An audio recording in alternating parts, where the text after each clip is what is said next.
Stirn, bonjour. Bonjour. Vous venez de co-publier avec votre époux Olivier Stirn un livre aux éditions L'Harmattan intitulé L'éveil décisif de l'Afrique, et où vous montrez que l'Afrique sera finalement le continent du XXIe siècle. Alors quels sont aujourd'hui les atouts de l'Afrique?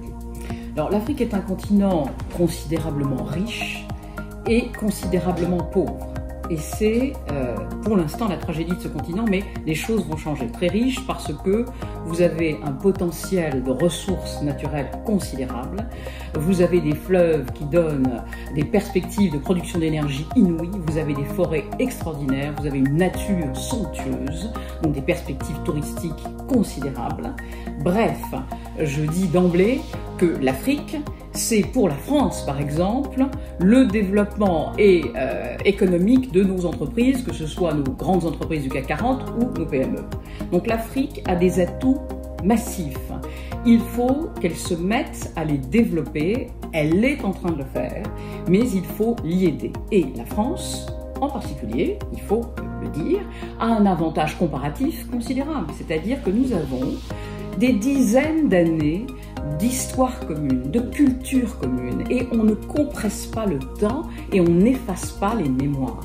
Donc bien sûr qu'il y a d'autres acteurs qui aujourd'hui arrivent, les Chinois, les Russes, les Espagnols, les Allemands, les Américains, très bien, mais nous ne devons pas renoncer à cette sororité, car nous sommes, les Français et beaucoup d'Africains, dans une histoire, dans un passé, une histoire qui doit continuer de se construire.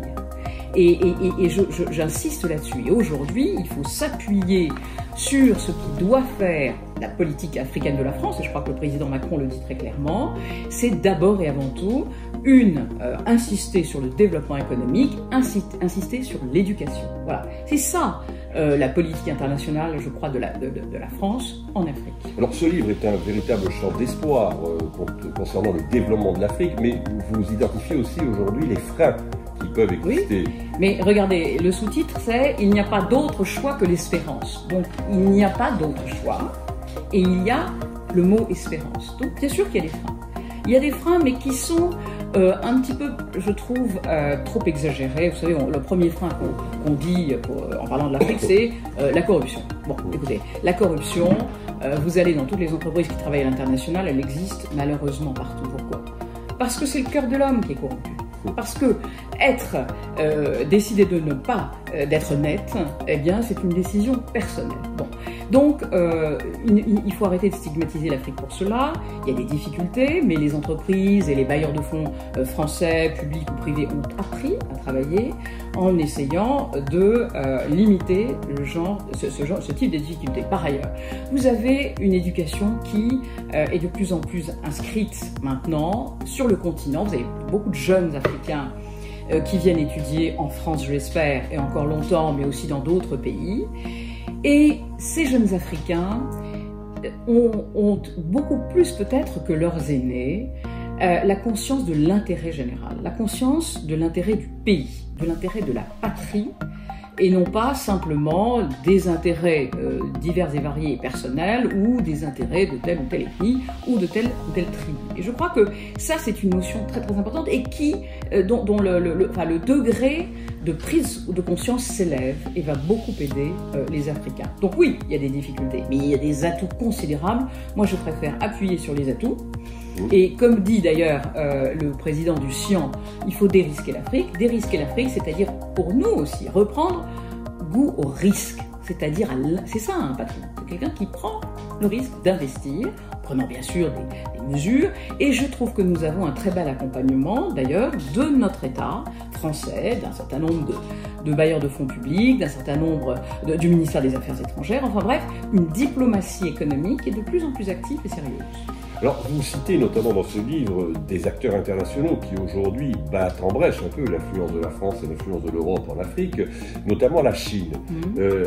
Est-ce que vous pouvez nous en dire plus justement sur cette influence chinoise sur le continent africain? Bon, c'est pas un secret, la Chine a beaucoup d'argent, elle a aussi une dette extrêmement importante, mais enfin elle a beaucoup d'argent, et elle a une population très importante, elle a donc besoin de matières premières, de ressources naturelles.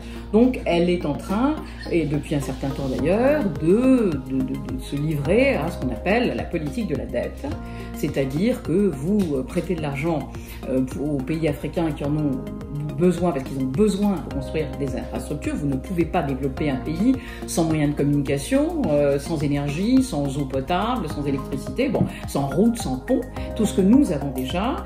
Et les pays africains s'endettent, en général ils n'arrivent pas à rembourser leurs dettes, donc les Chinois demandent également à mettre la main sur le sous-sol. Et là vous avez un cercle qui s'installe et qui est extrêmement dangereux. Alors, pendant un moment, les chefs d'État africains, les responsables africains ont plongé un peu des deux pieds dans ce type de proposition. Je crois qu'ils prennent conscience maintenant et qu'ils se structurent aussi de manière juridique. Ils structurent leurs États, ils structurent leurs administrations fiscales. Les bailleurs de fonds internationaux interviennent aussi pour les aider dans ce sens. Et ils installent le plus possible, et je l'espère de plus en plus, un rapport plus équilibré, plus équitable avec ces bailleurs de fonds, en faisant attention au trésor qu'ils ont. J'ai écrit une phrase dans le livre qui dit « C'est une immense responsabilité que de développer ce continent extraordinaire, mais c'est une bénédiction, mais c'est aussi une très grande responsabilité. » Et ces jeunes générations, il faut qu'elles prennent conscience que si ça va trop loin, si elles abîment, par exemple, leurs terres, leurs forêts, le trésor naturel qu'ils ont, ce sera irrémédiable. Et donc, il ne faut pas commettre les erreurs que peut-être nous, parfois, nous avons commises. Voilà, donc il faut espérer aussi que les classes politiques qui évoluent aient cette conscience de l'intérêt de leur peuple, de leur pays, et entrent dans des rapports plus équilibrés avec les bailleurs de fonds, par exemple les Chinois qui peut-être ont tendance à aller un peu trop loin. Alors parlons un peu de l'Europe justement. Aujourd'hui, jugez-vous l'investissement, au-delà de l'investissement financier, l'investissement politique de l'Union européenne suffisant en Afrique? Alors de façon, si vous voulez, l'Union européenne en elle-même, je ne crois pas. L'Union européenne finance beaucoup de choses en Afrique, en particulier dans les domaines de la santé et de l'éducation, c'est une très bonne chose. Mais elle n'a pas, me semble-t-il encore, véritablement défini une politique africaine. Mais peu importe pour l'instant. Nous sommes un certain nombre de pays, la France bien évidemment, mais également l'Allemagne, l'Espagne, l'Italie, des pays de l'Est, des pays du Nord, qui allons chacun en Afrique. Ce qui me semble important, c'est de nous unir. Parce que lorsque nous sommes unis, eh bien, nous pouvons apporter plus de financement, nous pouvons faire travailler des entreprises, des PME importantes de nos pays différents, être complémentaires. Il faut chercher des offres qui soient financières et industrielles et qui soient des offres couplées, par exemple, je sais pas, franco-allemande, franco-espagnole. Les Italiens investissent beaucoup en Afrique. Il ne faut pas beaucoup de bruit, mais ils le font. Et nous avons le savoir-faire, nous avons aussi, je crois, l'envie, le désir. Et ça, c'est important. On ne travaille jamais bien quand on le fait avec distance et cynisme. Je crois qu'on travaille bien quand on le fait en adhérant avec respect aux valeurs du pays dans lequel on intervient, des populations dans lesquelles on intervient. Je crois que c'est très très important. Nos amis africains le sentent et ils reviennent à peut-être ce qu'ils ont oublié pendant 10, 15, 20 ans, c'est-à-dire, j'emploie de nouveau ce mot, cette sororité, cette histoire partagée et sur laquelle il ne faut jamais, qu'il ne faut jamais oublier. Alors, cette histoire partagée, juste pour terminer, c'est aussi une langue. Bien sûr. C'est la langue, c'est le français. C'est la francophonie. C'est la francophonie. Voilà. Alors, il faut savoir que, alors là aussi, c'est pas seulement une langue, c'est une culture, c'est une façon de penser, de raisonner. Ce sont des références. Et il faut savoir que dans 10 ans, vous aurez à peu près 900 millions de francophones, dont 85% seront en Afrique. Vous imaginez le trésor que cela représente. D'ailleurs, nous avons une politique culturelle africaine qui est réelle. Nous sommes le pays nous sommes la 3e représentation diplomatique dans le monde, et nous sommes probablement le pays qui avons le plus de centres culturels dans le monde. C'est-à-dire aider les artistes africains, les écrivains, les peintres, les danseurs, les acteurs, nous les accueillons. C'est très riche et on y met beaucoup d'argent et c'est à l'honneur de la France. Il ne faut pas passer à côté de ça, il faut que tous le reconnaissent. Eh bien, je pense que cette francophonie doit rester évidemment très culturelle, très idiote, mais il faut aussi qu'elle se construise comme l'ont fait les Anglais avec le Commonwealth. Parce que l'économie, le développement et la culture, tout ça va de pair. Juste un dernier point, il y a aujourd'hui un phénomène sociologique nouveau en Afrique, c'est l'émergence d'une classe moyenne. Tout à fait. Il y a une classe moyenne qui émerge dans un certain nombre de pays. Songez par exemple que le Rwanda a, pour l'année 2018, un taux de croissance de 11,5%. C'est considérable, c'est considérable. Eh bien, vous avez un certain nombre de pays qui sont, enfin, la plupart sont, que ce soit en Afrique de l'Ouest, en Afrique centrale, etc., sont entre 5 et 8%.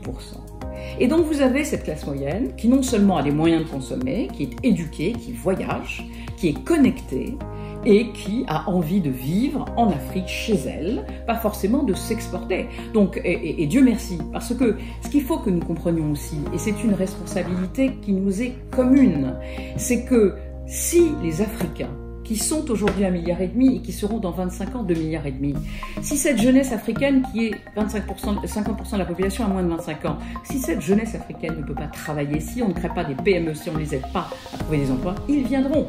Et c'est donc de notre responsabilité de les aider. On ne peut pas, sinon d'abord nous serons complètement dépassés par le populisme et on ne peut pas accueillir ces bateaux de misère avec des canonnières. Il faut donc absolument, et c'est de notre responsabilité politique et historique, de les aider à se développer. Ils ont absolument toutes les ressources humaines nécessaires. Il suffit de former ces jeunes.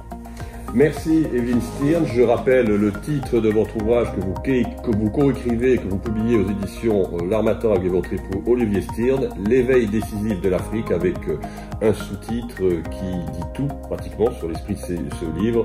Il n'y a pas d'autre choix que l'espérance. Merci.